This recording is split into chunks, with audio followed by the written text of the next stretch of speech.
주일학교에도 성경 엄청 잘 쳤습니다. 그나나 시편은 누가 썼을까요? 맞춰봐. 시편은 누가 썼어? 자, 마태복음은 누가 썼어요? 누가복음은 누가 썼다고? 마태복음은. 시편은.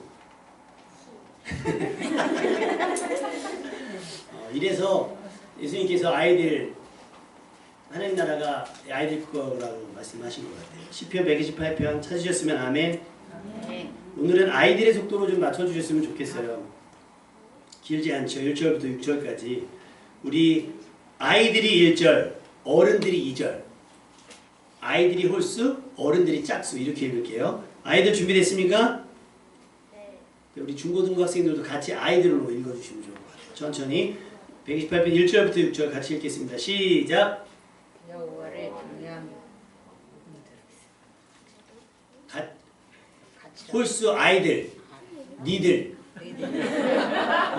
니네들. 중고등부 앞에 안 나와요? 하나? 안 보여서 어떻게 하면 좋아 우리가. 자, 우리 학생부. 자, 1절 시작.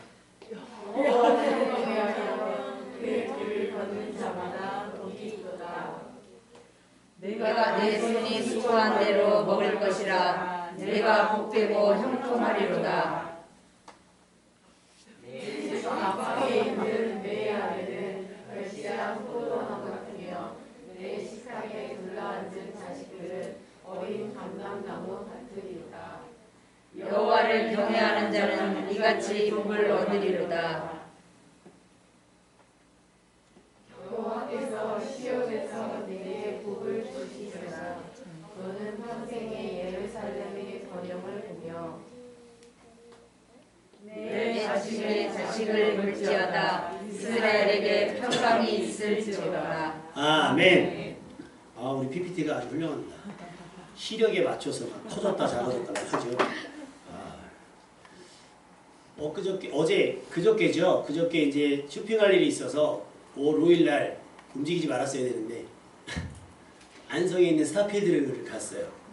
고속도로를 25분에 가서 고속도로 나가는 데부터 스타필드 입구까지 30분이 걸리는 거예요. 보이거든요. 걸어가면 한 뭐 10분이면 걸어갈 거리를 차가 막혀. 왜냐면 일기예보가 비바람 분다 그러니까 이제 야외 같은 분들이 다 실내로 가고 에버랜드는 사람이 하나 없는.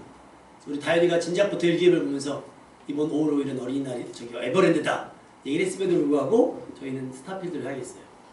뭐 필요한 거 이제 막 이것저것 이제 장을 보려고 막 하는데 방송이 자꾸 나와요.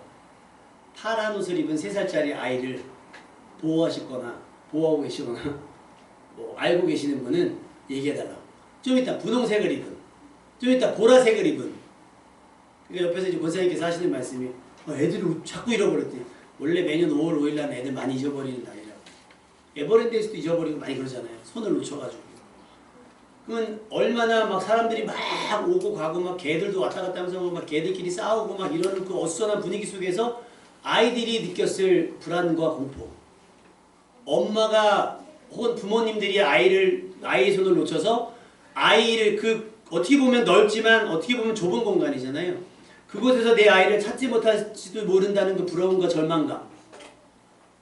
그런 것들이 나와요. 어떤 분들은 분주하게 막 쇼핑을 하고 아이들을 뭐 유모차에 보면 막 장난감 이만한 거 시켜서 어떤 아이들은 신나 있는데 어떤 아이는 우리 엄마가 어딨지 우리 아빠가 어딨지 울고불고 있을 것이고 부모는 아무것도 눈에 들어오지 않고 내 아이를 찾기 위해서 비슷한 옷 입은 아이들 찾아내는데 얼마나 분주했을까라는 생각이 듭니다. 아이들을 위한 날이라고 했을 것이고 또 어른들을 위한 날이라고 하면서 어떤 기념일들을 챙겼을 텐데 이런 일들이 생긴다라고 하는 거예요. 여러분의 삶에는 절대 이런 일이 일어나지 않기를 주님의 이름으로 축복하며 기도합니다. 우리가 그러면 더 주의해야 될 거예요. 그래서 생각을 해봤어요. 과연 그것이 정말 아이들을 위한 이벤트일까? 혹은 부모님들을 위한 이벤트일까를 생각을 했어요. 그래서 우리가 생각해야 되는 궁극적 기념일 혹은 이런 어떤 가정의 달에 대한 모습은 시편 23편의 모습이 아닐까. 가장 이성적인 삶. 여호와는 나의 목자시니 내게 부족함이 없으리로다. 그가 나를 푸른 풀밭에 누이시며 쉴 만한 물가로 인도하시는도다. 내 영혼을 소생시키시고 자기 이름을 위하여 의의 길로 인도하시는도다. 성경에 많은 이야기가 있지만 시편 23편은 귀보다는요 상상이 되잖아요. 그래서 윈도우 바탕화면만 봐도 푸른 시편 23편이 생각이 나요. 옛날 그 화면 보면. 그리고 막 어디 막 대관령 같은 데만 가도 그런 것들이 생각이 나잖아요. 근데 사실 우리나라에서는 이거를 재현할 수가 없어요. 근데 몽골만 가도요. 그 끝없이 펼쳐진 초원. 그렇게 사람들이 몽골이 잘 사는 나라가 아니잖아요. 그런데 그렇게 마음이 편안하답니다. 그 초원에 앉아있으면. 아무런 걱정이 없고 아무런 근심이 없고 염려가 없고 그냥 여기가 좋사오니. 우리가 해외여행을 가고 하는 이유가 그러잖아요. 잠시나마 어떤 우리의 현실을 벗어나서 이쪽에서 새로운 다시 살아갈 힘을 얻게 되는 것들이 여행의 이유라고 한다면 반대로 우리의 삶이 매일매일 여행과 같기를 주님의 이름으로 축원합니다. 현실을 우린 도피하지 않아도 될 만큼 현실과 정면 승부해도 괜찮을 만큼 여러분의 삶이 꽤 괜찮은 여행과 같은 삶이 되시기를 주님의 이름으로 축원합니다. 공고하고 힘겨운 몸이 누울 수 있는, 편히 누울 수 있는, 또 천적의 공격이나 그런 것들의 회방도 없이 오로지 휴식에 집중할 수 있는 푸른 초장과 쉴만한 물가, 적당한 온도와 습도, 그 쾌적함에서 누릴 수 있는 쉼. 우리 삶이 이랬으면 좋겠습니다. 아멘. 무엇보다 여러분의 가정이 이런 시편 23편의 가정이 되시기를 주님의 이름으로 축원합니다. 하지만 이런 푸른 초장과 쉴만한 물가 돈 주고 살 수 있을까요? 없을 거예요. 힘으로 뺏을 수 있을까요? 없을 겁니다. 오직 은혜로만 가능해져요. 요즘에 여러 명이 여행 다니는 프로그램들이 많잖아요. 이제 코로나가 풀리니까 너도 나도 막 해외여행 막 다니고 막 그래요. 뭐 어떤 데는 진짜 좋은 데로 가고 어떤 데는 영한 데로 가요. 그래서 불편함을 보여주는 데가 있고 편안함을 보여주는 데 있어요. 여러분에게 기회가 주어진다면 여러분은 어디로 여행 가시겠습니까?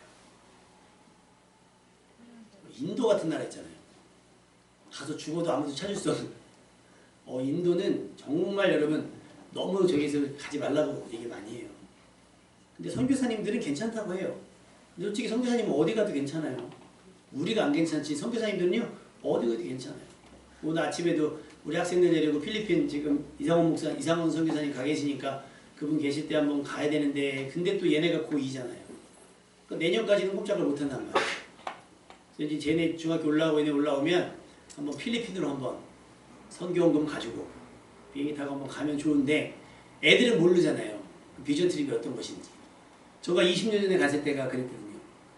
세부라고 하는 유명한 곳에 가는데 공동묘지 같죠. 쓰레기장 같죠. 뭐 이런 데만 가요. 가가지고 막 장례식 나고 장례 치러주고 이런 게만 하고 와요. 그리고 뭐 스풀이 있는데 들어가지 마시고 뱀이 출몰합니다. 뱀이 막 돌아다니고 막 이런 데만 가요. 관광지는 바닷가는 배 타고 갔을 때 거기서 세부항 거기서 내려와서 구경도 못한 거예요. 그러니까 얘네들 우리 필리핀 간다 그러면 막 여행 간다고 좋다고 갔는데 가면 그 막 구조물 속에서 노는 아이들 안아줘야 되기도 하고 걔네들이 오는 걸 밀칠 수는 없잖아요. 그렇게 해야 되는데 그들에 비하면 우리의 삶은 푸른 초장 쉴만한 물가 이미 그런 삶인지도 모릅니다. 아멘. 근데 우리는 이 푸른 초장 쉴만한 물가와 같은 곳에서 뭘 느껴요? 광야의 삶을 느껴요. 그래서 항상 감사와 만족보다 뭐가 많아요? 불평과 원망이 많아요. 안타깝습니다. 생각이 변하면 우리가 상황이 바뀌진 않지만 생각이 변하면 상황 속에서 이 상황 속을 살아가는 우리들의 삶의 모습이 바뀔 줄로 믿습니다. 아까도 말씀드렸어요. 돈으로 살 수도 없고 힘으로 빼앗을 수도 없다 그랬죠. 시편 23편의 삶을 어떻게 할 것인가. 그게 오늘 본문의 말씀에 나와 있어요. 우리 1절 말씀, 오늘 128편 1절 말씀 한번 다시 읽어볼까요? 시작! 여호와를 경외하며 그의 부르는 자마다 복이 있도다. 시편 23편도 이렇게 해가지고 여호와는 나의 목자시니 내게 부족함이 없으시다. 그러니까 여호와가 나의 목자가 되고 내가 그의 양이 되어야만 이걸 누릴 수가 있고 이걸 얻을 수가 있는 삶인 거예요. 내가 힘이 있어도 이걸 못 느껴요. 사울 왕이 왕이었잖아요. 근데 사울 왕이 하나님의 말씀을 버리니까 그 힘을 가지고 그 권력을 가지고 그 돈을 가지고도 뭘 했어요? 귀신 들려서 잠을 못 자요. 번민에 시달려서 막 창을 던지고 다윗을 죽이려고 하는 삶을 그 조바심 속에서 그 불안한 속에 살아갔던 것이 바로 우리들의 인생이라는 거예요. 실제로 푸른 초장 쉴만한 물가에 여러분을 데려다 놨지라도 하나님께서 여러분의 목자가 되지 않고 여러분이 하나님의 양이 되지 아니하면 다시 말하면 우리가 하나님을 경외하지 않고 우리가 하나님을 신뢰하지 않고 하나님을 의지하고 의뢰하지 않으면 어디를 갖다 놔도 푸른 초장 쉴만한 물가의 삶을 살아갈 수 없다라고 하는 거예요. 오늘 시편 128편 말씀이 이렇게 약속하고 있어요. 여호와를 경외하며 그의 길을 걷는 자마다 뭐가 있다? 복이 있다는 거예요. 무슨 복이에요? 2절 말씀 읽어보겠습니다. 시작. 내가 내 손이 수고한 대로 먹을 것이라. 내가 복되고 형통하리로다. 여러분 수고한 대로 얻는 것이 얼마나 큰 복입니까? 수고한 대로 얻는 것이. 일한 만큼 버는 것이 얼마나 수고해요. 요즘에 일한 만큼도 못 받는 사람들이 얼마나 많아요. 일한 만큼도 못 받고 오히려 그것도 뺏기고 하는 사람들이 얼마나 많습니까? 그런데 우리가 심은 그대로를 거둘 수 있다라고 약속하시는 겁니다. 아멘. 또 내가 복되고 원한다는 거예요? 형통한다는 거예요. 주의 말씀대로 살아가는 사람들, 주의 뜻대로 행하는 사람들마다 그런 복이 있다라고 하나님께서 약속하고 있다라고 하는 거예요. 연휴가 끝났죠. 이제 또 5월 마지막 주간에 또 연휴가 있긴 있지만 어쨌든 내일부터는 또 일상으로 돌아가는 분들이 많이 있을 거예요. 그러면 푸른추장 실만한 물가로 있다가 하루아침에 눈을 뜨면 사망의 영침한 골짜기와 같은 현실이 쫙 펼쳐질 겁니다. 아이들이 마치 방학이 끝나고 개학이 되는 것처럼. 근데 요즘 애들은 사실 방학의 개념이 없어요. 학원을 다니니까. 우리 때 끝내주지 않습니까? 숙제 안 해가도 뭐 별거 없고 그냥 막 45일 동안 노는 거예요. 아침 먹고 놀고 막 맨날 막 놀고 너무 방학이 기다려주고 행복했어요. 요즘 애들은 그런 즐거움은 없는 것 같아요. 우리가 그래요. 이 짧은 연휴를 끝나고 현실로 돌아갈 때 사망의 음침한 골짜기까지는 아니더라도 그와 비슷한 심리적 압박과 심리적 부담감을 느끼게 될 겁니다. 그게 현실이에요. 그러나 여러분 하나님께서 이스라엘 백성을 광야에서 어디로? 약속의 땅으로 이끌어내신 것처럼 우리들을 광야와 같은 현실 속에서 지켜내시면서 모든 것이 완벽한 하나님의 나라까지 우리를 인도해 주실 줄로 믿습니다. 우리의 모든 어려움이 없을 수는 없겠지만 어려움마다 하나님께서 주의 지팡이와 막대기로 어떤 것보다 완벽하고 안전하게 우리를 지켜주실 줄로 믿습니다. 그러니까 위험의 요소가 없으면 좋은데 없을 수가 없잖아요. 어젠가요? 한문철 씨 그걸 봤는데 어떤 트럭이 가다가 차선 변경을 안 보고 그냥 한 거예요. 그 앞차를 툭 쳤어요. 그 차가 돌아갔어요. 차가 돌아가는데 이 트럭이 차가 앞에 있는지 모르고 차를 밀고 한 500~600m를 갔대요. 1분 동안. 그 차가 헤드라이트가 중앙고 분리대를 비추면서 밀려가는 거예요. 이렇게 옆으로. 이 사람이 크락션을 울리는데 트럭이 모르는 거예요. 이 사람이 지금도 운전을 안 할 수는 없어서 하는데 계속 뒤를 본대요. 혹시 트럭이 오나. 트라우마에 시달려서. 우리 인생 가운데 그거 보면 운전하고 나가면 다 무슨 일이 생길 것 같잖아요. 무섭고 두려운 세상 속에. 또 얼마나 큰 일들이 많이 있습니까? 얼마나 큰 일들이 많아요. 그런 세상 속에서 주의 지팡이와 막대기가 우리를 지켜주신다라고 약속합니다. 낮의 해와 밤의 달도 우리를 상하지 못하도록 지켜주신다라고 약속하고 있어요. 뭐하는 자는 여호와를 경외하는 자고 그의 길을 걷는 자마다 이런 복을 내려주실 줄로 믿습니다. 그러니 하나님께서 약속하신 것은 여러분이 좀 얻으셨으면 좋겠어요. 그래서 하나님께서 그 지켜주신 은혜가 우리의 간증이 되고 우리가 다른 사람들에게 하나님께 드릴 감사가 되었으면 좋겠습니다. 아무것도 하지 않으면 아무 일도 일어나지 않는 것처럼 우리가 하나님께 대해서 아무런 믿음을 가지지 못하면 아무런 역사가 일어나지 않는다는 거예요. 그래서 필요한 것이 아까도 말씀드렸지만 하나님을 뭐하는 것? 경외하는 것. 그게 무슨 말이에요? 경외한다는 말이 그냥 예배드립니다가 아니에요. 두렵고 떨림으로 섬기는 거예요. 하나님을 그냥 좋은 옆집 아저씨로 알아가지고 하면 좋고 아니면 말고가 아니에요. 안 하면 큰일 나겠구나라는 부담감을 가지라는 거예요. 부담감. 예배에 대한 부담감을 가지라는 거예요. 신명기 11장 26절에서 27절 복과 저주를 너희 앞에 두나니 너희가 만일 오늘 너희에게 명하는 너희 하나님 여호와의 명령을 들으면 복이 된다. 반대로 그 명령을 듣지 않으면 저주가 되는 거예요. 그러면 오늘 본문도 우리에게 밝히고 있잖아요. 하나님께 대한 태도, 말씀에 대한 태도가 우리 삶에 어떤 복과 은혜가 되는지를 나타내 주셨다라고 하는 거예요. 우리 다시 한번 말씀을 읽어볼까요? 2절 말씀 시작. 내가 내 손이 수고한 대로 먹을 것이라. 내가 복되고 형통하리로다. 3절 내 집에 양반이 있는 내 아내는 멸시랑 돋는 것 같으며 내 식탁에 둘러앉은 자들은 어린 감람나무 같으리로다. 여러분 말씀의 내용이 좋잖아요. 결실한 포도나무, 그냥 포도나무가 아니라 풍성한 그 재배 저기잖아요. 과일이잖아요. 결실했다는 거예요. 아내가. 근데 이제 이거는 출산에 대한. 그러니까 아이를 낳지 못하는 이런 어려움이 없는 거죠. 아내를 통해서 아이를 낳고 그 다음에 그 식탁에 둘러앉은 자식들은 어린 감람나무 같다는 거죠. 감람나무. 이 감람나무가 이제 올리브나무인데 이 나무가 한 7년 동안은 영양분만 먹는데 안 자란다. 잘 안 자란대요. 근데 7년이 지나서 한 15년쯤 되잖아요. 그러면 막 20m까지 자란다. 그래서 기름, 가지, 잎사귀 뭐 버릴 거 하나 없이 그렇게 자란대요. 다시 말하면 얘는 잘 나가잖아요. 밑둥만 있으면 또 살아난대요. 밑둥만 있으면. 우리도 아파트 단지 같은데 가지치기도 하잖아요. 근데 밑둥만 있으면 막 살아나는 것처럼 감람나무는 그거보다 훨씬 더 생명력이 강하다 그래요. 그 척박한 땅에서. 그러니까 어린 감람나무 아직 자라지 않았지만 이 생명력 하나님께서 지켜주시는 말미암아 얘네들이 생존할 수 있다는 거예요. 그게 여호와를 경외하는 자에게 하나님께서 내려주시는 복인 줄로 믿습니다. 여러분의 가정이 이런 가정이 됐으면 좋겠어요. 그런데 성경에 보면 사실 그런 좋은 모델보다 좋지 않은 모델들이 더 많아요.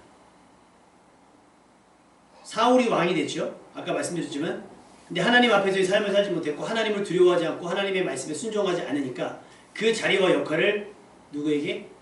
요나단에게 물려주지 못했어요. 요나단도 전사하게 되고 자기도 죽게 됐어요. 그래서 자녀에게 비춰지는 부모의 모습, 말씀의 태도가 중요합니다. 이게 예배 드릴 때만이 아니라 일상 속에서 평상시에 내 아빠, 우리 아빠는, 우리 엄마는, 우리 할아버지 할머니는 여전히 그리스도인인가를 어디서 봐요? 일상에서 본다는 거예요. 주일날 예배를 통해서만 보는 게 아니라 일상을 통해서 여러분을 봐요. 말 속에 신앙의 고백이 있는가? 말 속에 신앙의 고백이 있는가? 다현이가 아마 학교에서 그랬나 봐요. 애들이 그 파란색 성경책 있잖아요. 신약 성경. 그걸 나눠줬는데 남자애들이 막 딱지를 쳤나 봐요. 성경책 가지고. 그러니까 다현이가 속상한 거예요. 성경책 보고 딱지를 치니까. 야! 니네 그 성경책 갖고 그러면 안 돼! 그랬나 봐요. 그러니까 야 어때? 뭐 공짜로 얻었는데 막 이거 많아 저기 많아 딱 그랬더니 안 된다고 자꾸 그러니까 애들이 왜 그래? 그랬더니 우리 아빠가 목사님이셔. 그때 애들이 갑자기 그렇다면 미안해. 챙겨가 놨다는 거예요. 우리 아빠가 목사님이고 목사님이 하는 일이 뭐예요? 말씀을 전하고 가르치는 일이잖아요. 말씀을 전하고 가르치는 일을 하는데 그 누군가에게 그 성경책이 막 무시당하고 이러는 게 보여지지가 않는 거예요. 그럼 얘기를 하는 거죠. 우리 아빠가 목사님이시네. 너희가 그러지 않았으면 좋겠다라고 말할 수 있어요. 그걸 누구에게 배워요? 일상 속 부모님의 모습을 통해서 배워요. 모세의 형 누굽니까? 아론. 아론에게 아들이 있었습니다. 그런데 이 아들들 삼촌이 모세였어요. 그런데 그들은 아버지께서 모세를 통해 하셨던 역사를 가장 가까이에서 경험했습니다. 그들은 이스라엘의 70인 장로와 함께 시내산에도 올라갔고요. 하나님과의 언약 체결로 하나님을 보고 먹고 마셨다라고 출애굽기 24장 11절에 이야기되고 있어요. 다시 말하면 믿음의 금수저예요. 태어났더니 우리 아버지가 아론이고 태어났더니 우리 삼촌이 누구예요? 모세예요. 끝내주죠. 믿음의 내력이 아주 끝내줍니다. 이거는 뭐 유전적으로 복을 받을 수밖에 없는 거예요. 그들은 아버지를 따라 제사장이 됐는데 문제는 아버지께서 명하지 않은 불로 분향하다가 죽게 됩니다. 얼마나 큰 불행입니까? 자신들에게 주어진 가문의 은혜, 아버지의 믿음에 전혀 영향을 받지 못했던 불행, 자녀들과 함께 신령과 진리의 예배를 드리지 못했을 때에 자녀들의 삶. 지금도 여러분 고민해보세요. 내가 없으면 우리 아이들이 지금처럼 예배드리고 교회에서 봉사할 수 있을까? 내가 목사가 아니고 평신도였다면 우리 다현이 하니가 이렇게 예배 드릴 수 있을까? 사실 잘 모르겠어요. 그러니 얼마 전에 하연이가 수요일날 학원을 계속 갔어요. 근데 학원이 수업이 없다 그래요. 그래서 제가 조심스럽게 귀찮을 수 있으니까 하나 오늘 학원 안 가지. 그러니까 그러면 오늘 예배 갈래? 그랬더니 당연하죠. 이 말이 얼마나 마음을 뛰게 했는지 몰라요. 이 말이 얼마나 가슴을 뛰게 했는지 몰라요. 여러분 예배의 자리는 우리가 차려주는 것이 아니라 아이들이 스스로 예배할 수 있도록 가르치는 것이 중요해요. 예배는 하나님을 경외하는 자에게 기본 중에 기본입니다. 예배에 소홀한 자들의 결론이 어떠한지 교훈이 되는 일이 또 있어요. 엘리 제사장의 아들들 홈니와 비나스. 이들도 영적 금수저예요. 그런데 성경은 이들을 이렇게 설명해요. 사무엘상 2장 12절 엘리의 아들들은 행실이 나빠 여호와를 알지 못하더라. 제사장의 아들들인데 행실이 나쁘고 행실이 나쁜 건 둘째치고 하나님을 알지 못한다는 거예요. 도대체 이 엘리는 제사장으로서 뭘 했길래 아이들을 이 모양으로 키워냈을까? 이 소년들의 죄가 여호와 앞에 심히 크면 그들이 여호와의 제사를 멸시함이었더라.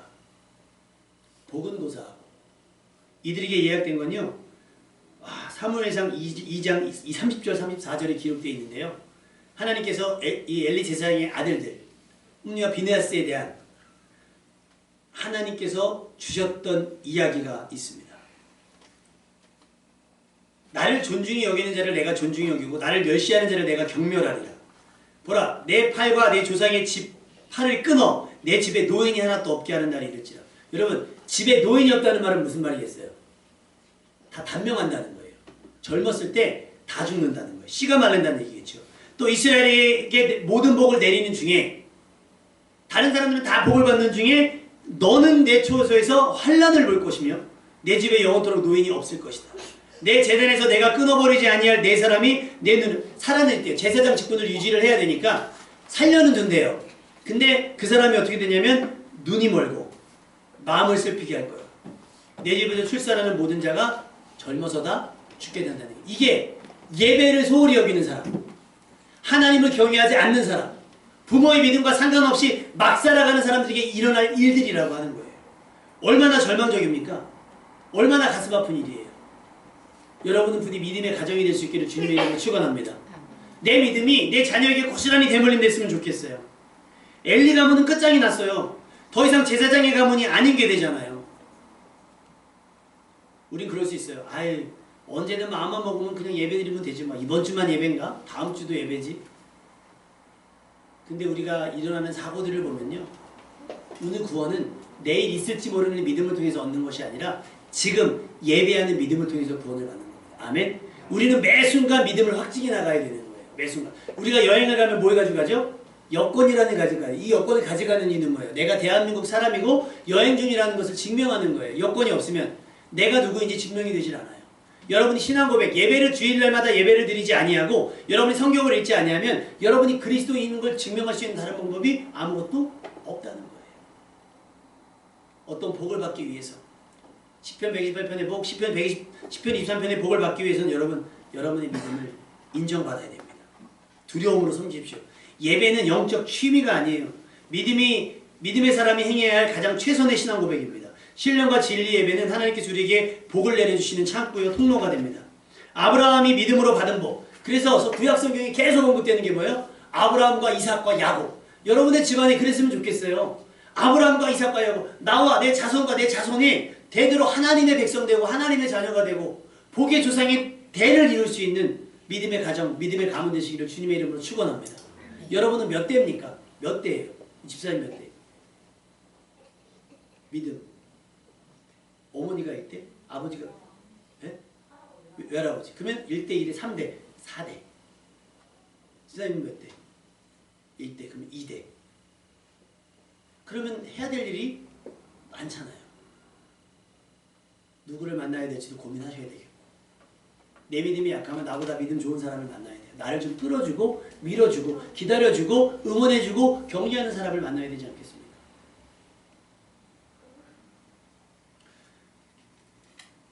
무엇보다 자녀들의 유전자 속에 예배의 유전자, 예배자의 유전자가 있었으면 좋겠습니다. 그래서 왜 운동 잘하는 사람들은 막 키도 크잖아요. 막 이런 것처럼 예배에 대한 사모함, 예배에 대한 즐거움이 있었으면 좋겠어요. 결실한 포도나무의 복, 어린 감람나무처럼 아내도 자녀도 잘 되는 하나님을 경외하는 현숙한 여인. 잠언 31장 30절 32절 고운 것도 거짓되고 아름다운 것도 헛되나 오직 여호와를 경외하는 여자는 칭찬을 받을 것이다. 이게 사실은 남자가 여자를 보는 눈이어야 돼요. 아름다운 것도 고운 것도 다 필요하지만 하나님을 믿느냐 안 믿느냐. 이것이 저기 거예요. 여자도 마찬가지예요. 남자가 돈이 많고 능력이 있느냐 없느냐에 따라 그게 아니라 하나님을 경외하느냐 안 하느냐. 그 손의 열매가 그에게로 돌아갈 것이요 그 행한 일로 말미암아 성문에서 칭찬을 받으리라. 결국 뭐예요? 아까 얘기한 거잖아요. 수고한 대로 충분한 대상, 보상을 받게 되는 복. 이것이 하나님을 경외하는 자에게 하나님께서 허락하신 복인 줄로 믿습니다. 성경에는요. 믿음의 사람을 통해서 가족이 구원을 얻게 되는 사람들이 굉장히 많이 있습니다. 구약 성경에 누가 나와요? 라합. 라합은 직업이 기생이에요. 근데 성경에 뭐 여러 가지 저희 전설에 따르면 그 직업을 택할 수밖에 없었던 이유는 가족을 지켜내기 위해서 어쩔 수 없는 선택을 했던데 하나님께서 그 여인에게 기회를 주셨어요. 뭐냐면 정탐꾼을 숨겨주는. 다른 사람들은 몰랐는데 어쨌든 라합이 그들을 불쌍히 여겨서 그들을 숨겨주고 그들에게 우리가 다시 올 텐데 어떻게 해주기 원하냐 그러면 우리를 살려줘라. 나와 내 집을 살려줘라. 그래서 가나안을 정복하러 왔을 때 빨간 줄을 창문에서 내려서 그 집 안에 머무는 사람들은 다 구원받았습니다. 아멘. 직업의 규천이 있지 않아요. 직업이 뭐하는지 상관없이 내게 구원의 기회가 있을 때 그걸 놓지 않고 붙잡을 수 있는 그런 믿음의 결단이 라합에게는 있었어요. 신약엔 누가 있냐? 루디아라고 하는 여인이 있어요. 여러분 가부장적인 분위기가 강했던 신약시대에도 이 루디아가 장사를 합니다. 자주옥감 장사를 하는데 부자였을 거라는 거예요. 여러분 이때 당시 여인의 몸으로 사업을 한다는 게 쉬운 일이었겠어요? 어려운 일이겠어요?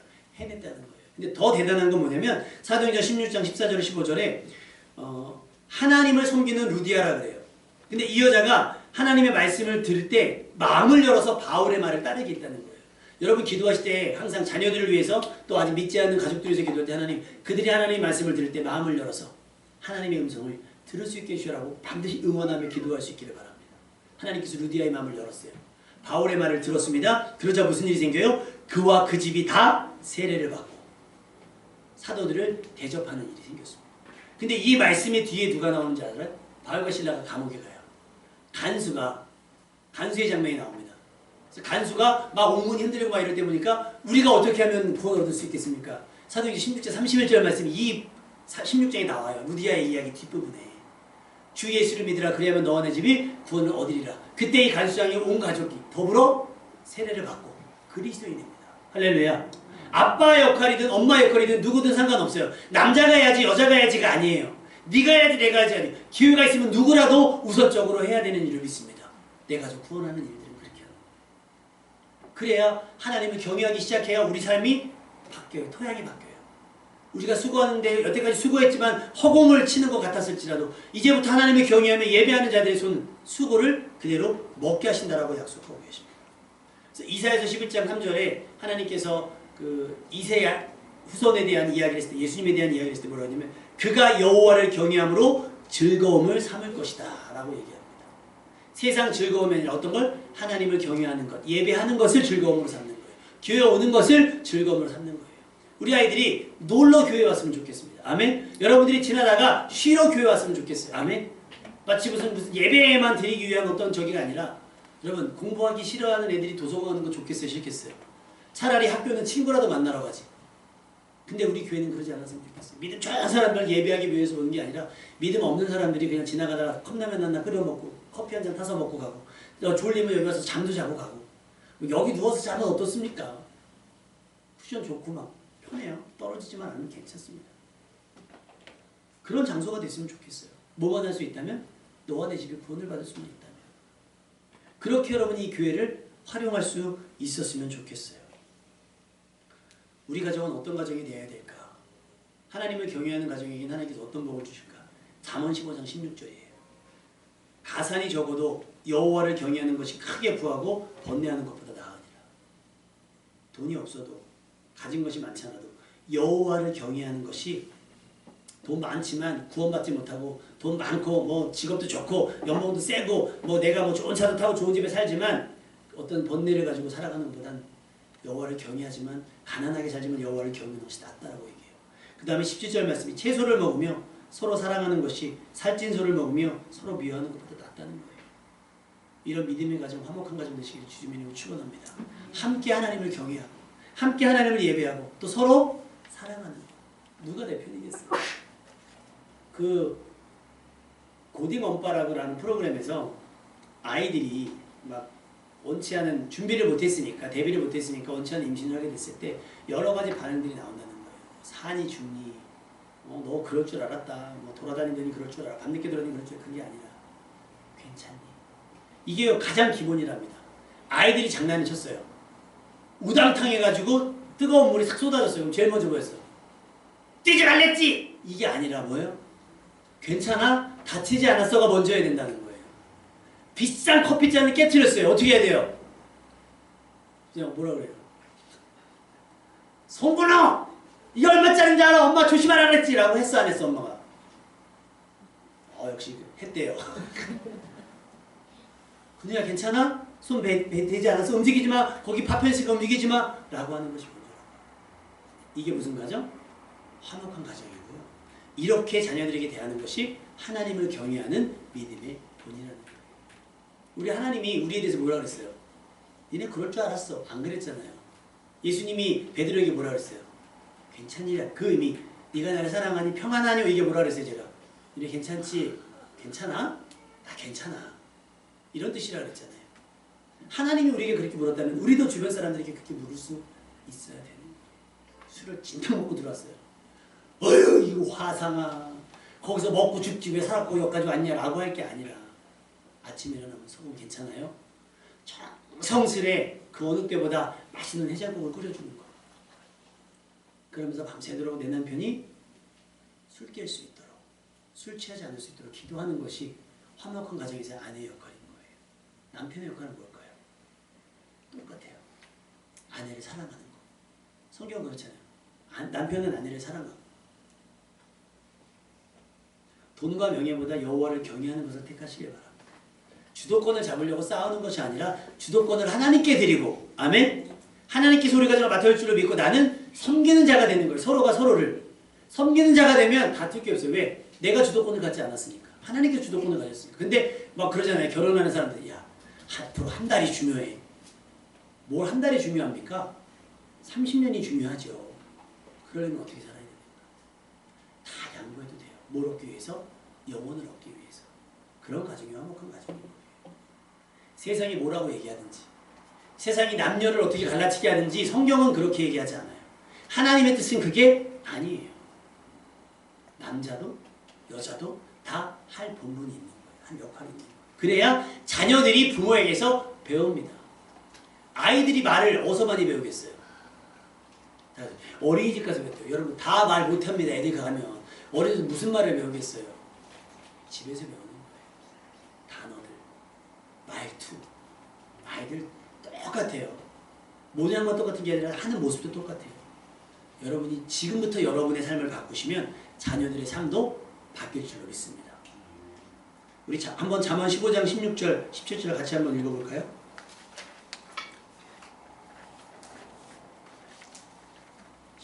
시작.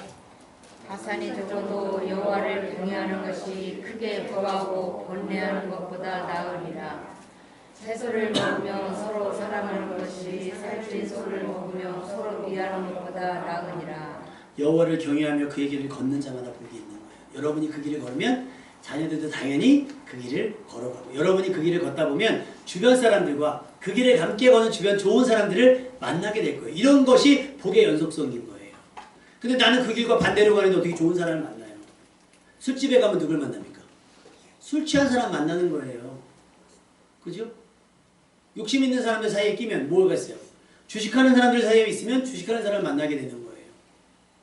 부동산 하는 사람들 사이에 있으면 부동산 하는 사람을 만나게 되는 것이고 기도하는 사람 만나면 기도하는 사람들을 만나게 되는 거예요. 여러분이 어느 자리에 있는가? 그 자리가 여러분의 자녀가 있을 자리고 여러분이 어느 길을 걷는 것 오늘 본문은 얘기하죠. 그의 길을 걷는 자마다 복이 있는 거예요. 무슨 복? 여러분이 수고한 대로 먹게 되는 복. 아내는 결실한 포도나무하고 자녀들은 어린 감람나무와 같을 것이라는 거예요. 여호와를 경외하는 자는 이같이 복을 얻으리라. 여호와께서 시온에서 내게 복을 주실지어다. 복을 주실지어다. 너의 평생의 예루살렘의 번영을 보며 내 자식의 자식을 볼지어다. 할렐루야. 아까 저기는 어떻게 된다 그랬죠? 아까 홈리어비나스 걔네 어떻게 된다 그랬어요? 단명. 노인이 없을 거라는 거야. 다 죽어서. 근데 여기는 뭐라고 얘기해요? 자식의 자식을 볼지어다. 할렐루야. 내 자식 걱정 안 해도 돼요. 왜? 내 자식은 자식의 자식을 낳아줄 거기 때문에 안전해요. 그러니까 우리는 복을 빌어주기만 하면 돼요. 고치려고 애쓰지 않아도 돼요. 내가 온전하면 자녀들도 온전할 것이고 내가 주 앞에 주의 길을 걸어가며 하나님을 경외하면 내 자녀도 그렇게 할 것이기 때문에 어린이날 뭐 장난감 하나 사주고 부모의 도리를 다한 것처럼 하지 마시고 막 그러니까 우리 하연이가 그랬나봐요. 하연이를 데리고 가는데 애들 막 장난감 사고 막 이랬더니 하연이가 야 니네들은 참 이런 장난감 같은 거 하나를 안 사줬다. 근데 하연이가 그 소리였나? 우리가 그렇게 때 안 썼죠? 정말 그랬어요. 뭐 장난감이 제대로 된 누가 사준 거 외에는 우리가 사준 게 거의 없어요. 어린이날도 없고 심지어 저희 조카는 있잖아요. 초등학교 가가지고 알았대요. 엄마 5월 5일 날은요 어린이가 선물 받는 날이라니. 문방구에 그렇게 왕구가 많은데도 안 가르쳤대요. 안 가르쳤대요. 거기 하나에 만족하는 아이들로 키우지 마시고요. 예배하는 즐거움. 내일이 주일이래요. 우와 내일 또 주일이래요? 하면서 주일이란 말에 팔짝팔짝 뛰며 막 설레서 잠을 못 자는 아이들로 키워내는 여러분. 그러면 아이들을 위해서 특별히 뭐 따로 저 시간 정도 기도하지 않아도요. 그 아이들도 그 길로 걸을 거기 때문에 그 복, 시편 23편의 복뿐만 아니라 성경에 약속된 복을 다 쌓아둘 곳이 없도록 받게 될 줄로 믿습니다. 그런 복 있는 가정, 여호와를 경외하며 서로 사랑하는 복 있는 가정, 화목한 가정 되시기를 주님의 이름으로 축원합니다. 찬양하겠습니다.